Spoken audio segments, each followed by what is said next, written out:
What happened with Malcolm X? People of color. That's because they were stupid enough to listen to white people and paying them to harm them.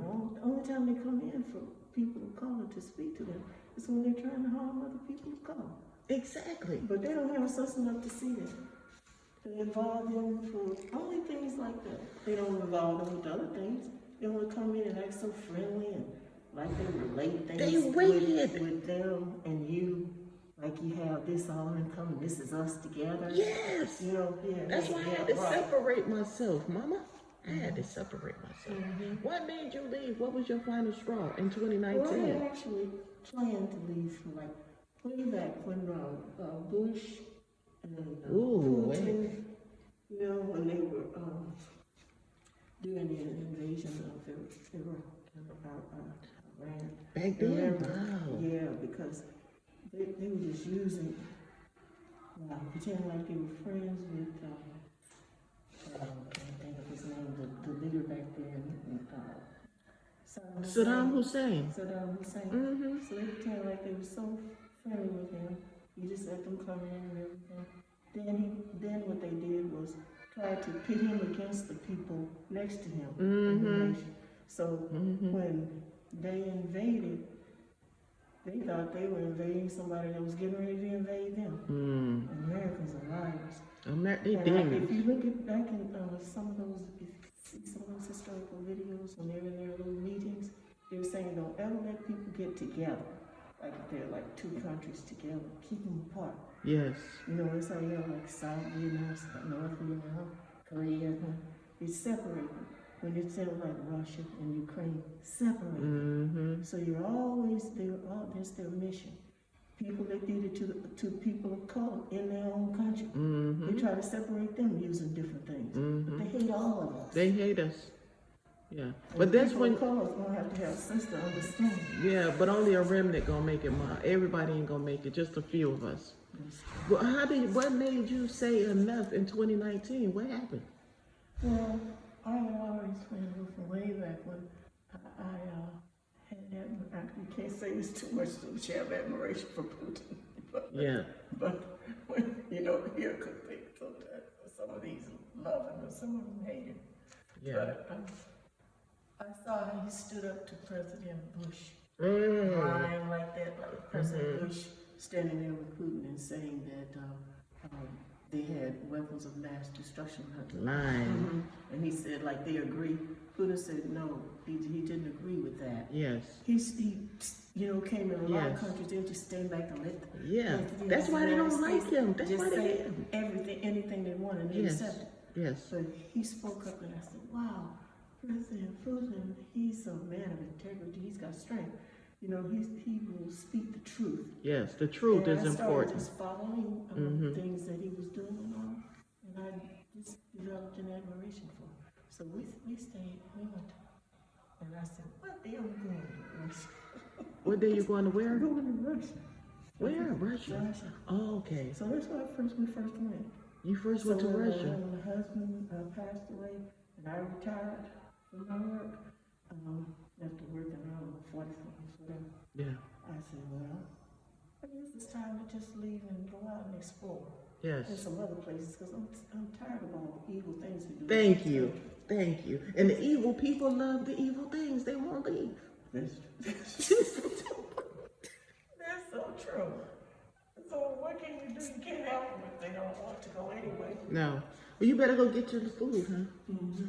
Okay. And so we would have stayed there, but then they did all the sanctions. And so my money coming from my retirement, we were doing okay. Money was being in Russia. Was it cold? See, and that's the thing. They tell you, you know, all we thought about was like Siberia. Cold in Siberia. And that's Russia. Yeah. Even my daughter said, she said it's too cold in Russia. Seasons, just like everybody else. They have spring, they have summer, hot in the summer. So what year were you in Russia? When I first left. 2019. Yeah. Well, I just left Georgia. That's the closest I've been to Russia, Georgia. We lived in Georgia 7-8 months. Yeah. Well, Russia's probably different now. Yes. They started having infiltrations and people are coming in Yeah. under all kinds of guises and places, you know, as refuge. You know, they're just coming in. It's not good. Well, what country did your daughter go back to? America, or she's here? Well, no, she's not in America. Good. That's all I gotta say. She ain't want to stay in America. Good. But Good. we were doing okay until the U.S. put out sanctions on Russia. And then, so any money coming from the U.S. to Russia, to their banks, from there to Russia, was charged 50%. Can you believe that evil? Can you believe some evil like that? So that meant that whatever income I was getting was cut in half. Jeez. So we couldn't, you know, I mean, that we had to try to start looking for something else. But is it expensive to live in Russia? No? No. Not with your U.S. dollar? Do they take the U.S. dollar? Oh, not at all. No. Like these eyeglasses, they pretty much tear up in this morning. But Russia, you know how in the U.S. you get some eyeglasses, you end up paying $400 or $500. Because you get your frame, you gotta pay off that. Then you pay for your prescription lenses, and you pay for the examination and all of that.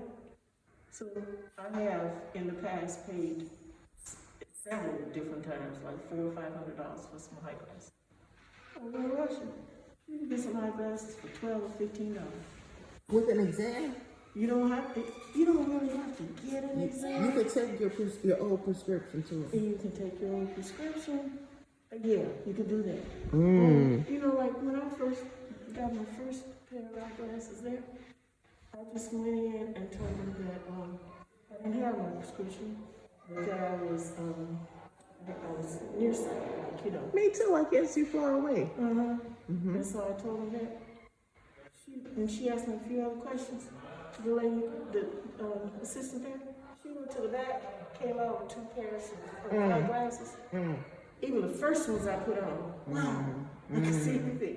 Then I tried the second pair, and I could see everything. So either one of those prescriptions, but one of them was better than the other, so I chose that. Yeah. And I only had to pay like, I don't know, for their first set, $15 $20. Okay, I need my glasses. Okay. I'm gonna get my glasses. So that's called no prescription. Oh yeah. No doctor's visit. That's just like when I was in Turkey, in Georgia, in Egypt. You don't need a prescription for muscle relaxer. You don't need a prescription for half of the stuff that we get in America. My daughter gets the inhaler, no prescription. Just you can get your inhaler for about $5 or $7. Exactly. Less than $10.